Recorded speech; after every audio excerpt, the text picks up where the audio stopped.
Sa Cavite, sinabayan ng high tide ang malakas na buhos ng ulan na nagpabaha sa maraming lugar. Binabantayan din doon ang isang dam na malapit na umapaw. Kamustahin po natin ang sitwasyon doon sa live na pagtutok ni Dano Ticungco. Dano? Pia, hindi lang yung dam, kundi mahigpit ding binabantayan ng mga otoridad ang posibleng epekto ng panibagong orange rainfall warning ng PAGASA dito sa Cavite na maghapong tinamaan ng malakas na ulan.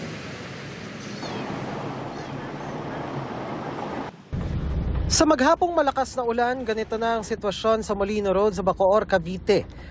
Maraming bahagi ng highway ang hirap madaanan dahil sa lagpas gutter na taas ng tubig. Sa pag-iikot namin sa iba't ibang bahagi ng probinsya, ilang lugar din ang lubog sa baha.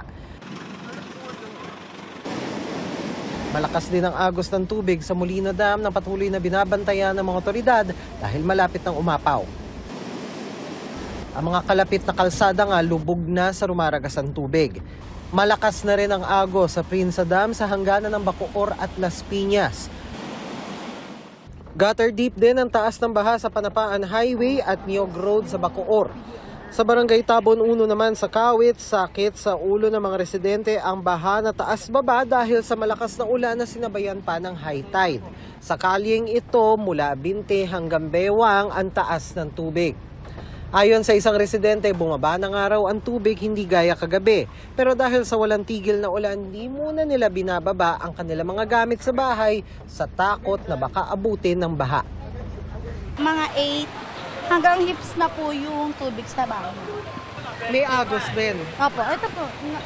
Sa amin po yung ng agos ng tubig. Okay. Pero ngayon, simula kagabi hanggang ngayong umaga, kumusta yung naging galaw? Bumaba naman po ng konti lang. Nakakaba naman po kasi nasira na nga po yung dingding namin. Okay. Anong plano ninyong gawin? Kasi mukhang mas lumalakas pa yata yung ulan. Wala, magtiis kung ano. Sanay na po kami. Hindi ba kayo alis?